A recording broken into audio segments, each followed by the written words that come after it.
తాకట్లో ఉన్న మీ బంగారాన్ని విడిపించి ఆ రోజు ఆన్లైన్ రేటుకి కొంటాం. Sharma gold company. నమస్తే, వెల్కమ్ టు సుమన్ టీవీ. నేను గిరిజ. ఇప్పటి వరకు దుర్భర పరిస్థితుల్ని చూసుండవచ్చు. మరి ద్వాదశ రాశులకి మకర సంక్రమణం తర్వాత ఏ విధంగా ఉండబోతోంది? పరిస్థితుల్లో ఏమైనా మార్పులు చేర్పులు రాబోతున్నాయా? ఒకవేళ మార్పులు చేర్పులు జరిగినప్పుడు ఏమైనా సమస్యలు ఉన్నప్పుడు మంచి పరిహారాలు కూడా తెలియాలి కదా. మరి ఈ విషయాలన్నీ తెలియచేయడానికి ద్వాదశ రాశులకి ముఖ్యంగా ఈ 11 రోజులు అంటే దాదాపుగా ఈ నెల 21వ తేదీ నుంచి 31వ తేదీ వరకు ద్వాదశ రాశుల వారికి ఏ విధంగా ఉండబోతోందో తెలియజేసేందుకు ఇవాళ మనతో పాటు ఉన్నారు ప్రముఖ జ్యోతిష్య పండితులు బ్రహ్మశ్రీ నందిబట్ల శ్రీహరి శర్మ గురువు గారు. మరి వారి మాటల్లో తెలుసుకుందాం. గురువుగారు నమస్కారం. వాగర్థావివ సంపృక్తౌ వాగర్థ ప్రతిపత్తయే జగతః పితరౌ వందే పార్వతీ పరమేశ్వరౌ. సదాశివసమారంభాం శంకరాచార్య మధ్యమాం అస్మదాచార్య పర్యంతం వందే గురు పరంపరాం. ఆదిత్యాయ చ సోమాయ మంగళాయ బుధాయ చ గురుశుక్ర శనిభ్యశ్చ రాహవే కేతవే నమః.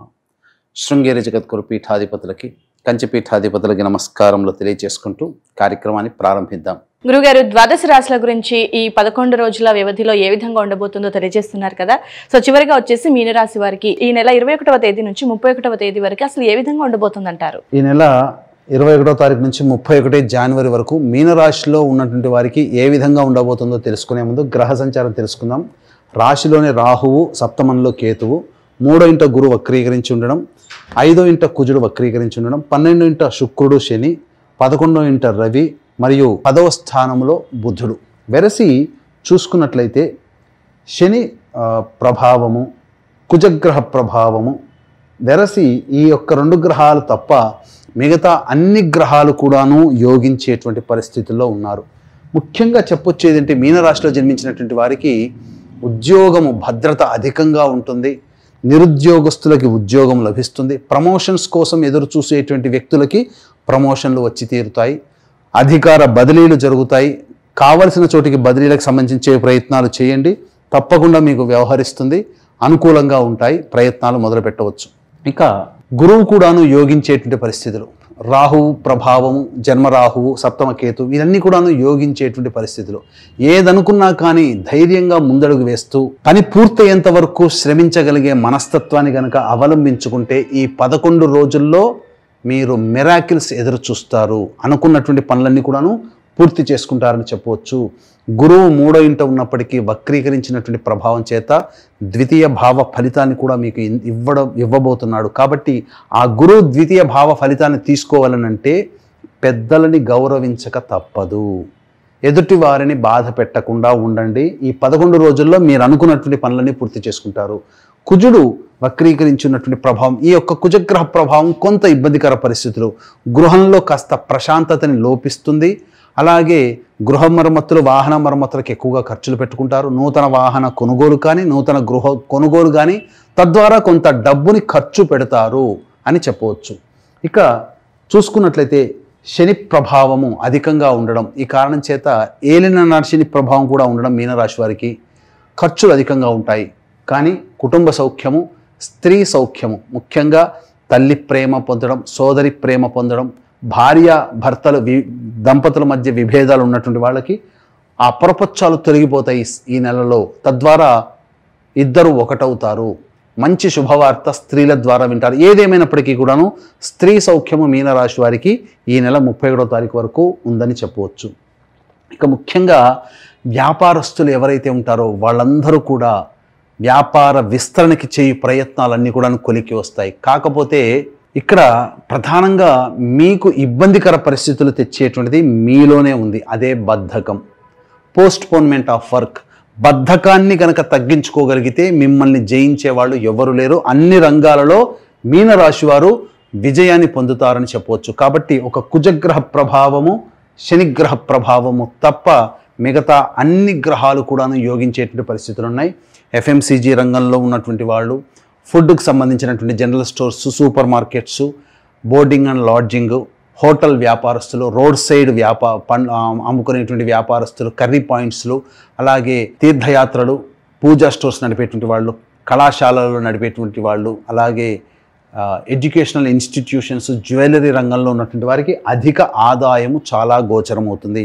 వారు ఈ చెప్పబడినటువంటి రంగంలో ఉన్నటువంటి వారు ఏది పెట్టుబడి పెట్టినా అది కూడాను చక్కగా వాళ్ళకి పాజిటివ్ రెస్పాన్స్ అనేటువంటిది ఎక్కువగా ఉంటుంది.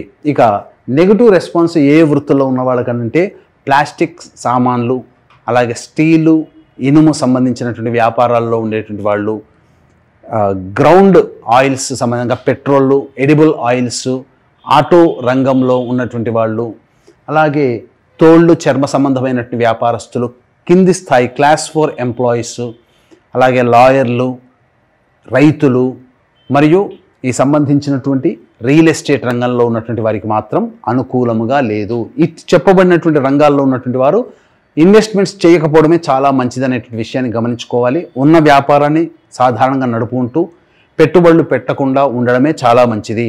వ్యాపార విస్తరణకి మంచి సమయం కాదు. ఇక ఉద్యోగంలో ఉన్నటువంటి వాళ్ళకి మంచి జరుగుతుంది. అలాగే ఈ యొక్క మీనరాశిలో జన్మించినటువంటి వారికి వివాహ ప్రయత్నాలలో విజయాన్ని పొందుతారు. చక్కగా మంచి దాంపత్యం అనగా వధువుకి వరుడు, వరుడికి వధువు లభించే అవకాశాలు గోచరమవుతున్నాయి. దంపతుల మధ్య ఉన్నటువంటి సమస్యలు తీరుతాయి. ఇక ముఖ్యంగా విద్యార్థులు కష్టపడితే తప్ప ఫలితాలు పొందలేనటువంటి పరిస్థితి. విదేశీ విద్యకు చేయ ప్రయత్నాలు కొంత ఆటంకాలు కలుగుతాయి. తద్వారా వాయిదా వేసుకోవాల్సినటువంటి పరిస్థితి వస్తుంది. ఏతావాత చెప్పొచ్చేది ఏమిటంటే మిశ్రమమైన ఫలితాలు పొందినప్పటికీ గ్రహ గమనము మిశ్రమంగా ఉంది, కానీ గ్రహాలు అనుకూలంగా ఉన్నాయి. కాబట్టి ఆ గ్రహాన్ని ఉపయోగించుకునే తీరు మీలోనే ఉంటుంది. కాబట్టి మొక్కవని ధైర్యంతో ముందడుగు వేసే ప్రయత్నం చేయండి. తప్పకుండా అన్ని గ్రహాలు యోగిస్తాయి. ఇక వీక్షించేటువంటి ప్రేక్షకులకి గమనిక, ఈ నెల 29వ తారీఖు రోజున మౌని అమావాస్య అత్యంత ప్రభావవంతమైనది.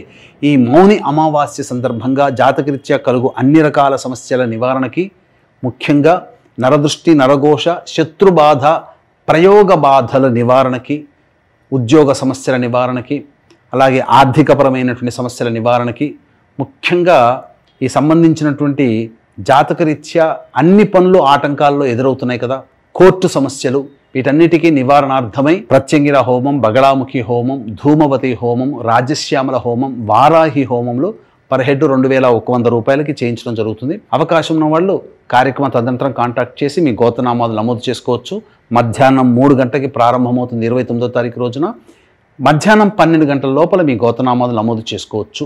ఇక గమనించుకున్నట్లయితే మనం ఎప్పటిలాగానే 21వ తారీఖు నుంచి 31వ తారీఖు వరకు ఏ రోజుల్లో ఖర్చులు అధికంగా ఉంటాయి, ఏ రోజుల్లో ఆదాయం అధికంగా ఉంటుందనే విషయాన్ని తెలుసుకుందాం.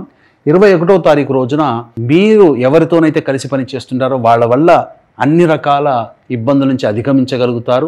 మీరు చేసేటువంటి పనులకి ఇతరుల సహాయ సహకారాలు మెండుగా ఉంటాయి. స్త్రీ సౌఖ్యము గోచరమవుతుంది. ఇక 22, 23వ తారీఖుల్లో ప్రశాంతత లోపిస్తుంది. ఏ పని చేయాలన్నా ఆలోచనలు ముందుకు సాగవు. ఖర్చులు అధికంగా ఉంటాయి, జాగ్రత్తలు పాటించండి. 24, 25, 26 తారీఖుల్లో సంతానపరమైనటువంటి విభేదాలు, సంతానం మూలకంగా ఖర్చులు, సమస్యలు పెరుగుతాయి. కావున జాగ్రత్తలు పాటించండి. అధికముగా ధనాదాయము లోపిస్తుంది, అంటే అధికంగా ఖర్చులు ఎక్కువగా అవుతాయి. ఇక 27, 28వ తారీఖుల్లో నిరుద్యోగస్తులు ఉద్యోగాన్ని పొందే అవకాశాలు ఉంటాయి. ఉద్యోగస్తులకి ప్రమోషన్స్తో కూడుకున్నటువంటి వ్యవహారాలు, ఖర్చుకి తగ్గట్టుగా ఆదాయం కూడా పెరుగుతుందని చెప్పవచ్చు.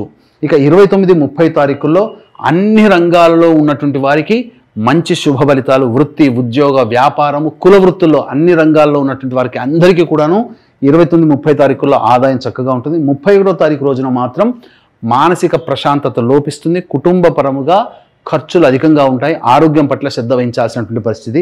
ఏతావాత 22, 23, 31 ఈ 3 రోజుల్లో ఖర్చులు అధికంగా ఉంటాయి. కాబట్టి ఆ 3 రోజుల్లో పెట్టుకున్న ప్లానింగ్ ప్రకారం పెట్టుకున్నటువంటి ఖర్చులని వాయిదా వేసుకోవడము లేదా ఖర్చుల శాతాన్ని తగ్గించుకోవడము చేయడం చాలా మంచిది. ఎందుకంటే ఈ 22, 23, 31 తారీఖుల్లో ఆకస్మికమైనటువంటి ఖర్చులు మీకు గోచరమవుతున్నాయని చెప్పవచ్చు. ఓకే గురుగారు, మరి ఫైనల్గా మీనరాశి వారు ఈ 11 రోజుల వ్యవధిలో పాటించాల్సినటువంటి పరిహారాల గురించి తెలియజేస్తారా గురుగారు?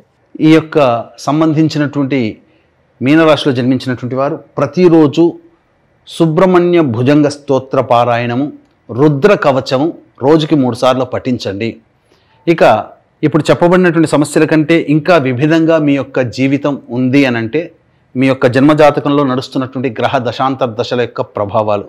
కావున దగ్గరలోని మంచి ఉపాసనాపరులైనటువంటి జ్యోతిష్యులను సంప్రదించి వారి సలహాలు, సూచనలు కనుక పాటించినట్లయితే మరింత మెరుగైనటువంటి జీవితాన్ని పొందుతారని చెప్పవచ్చు. ఓకే గురుగారు, సో ఫైనల్ గా మీనరాశి గురించి, అలాగే ఇప్పటి వరకు కూడా 21 నుంచి 31వ తేదీ వరకు ద్వాదశ రాశుల వారికి ఏ విధంగా ఉండబోతుంది, అలాగే వాళ్ళు చేసుకోవాల్సినటువంటి పరిహారాల గురించి కూడా వీక్షకుల కోసం చాలా చక్కగా తెలియజేశారు గురుగారు. ధన్యవాదాలు.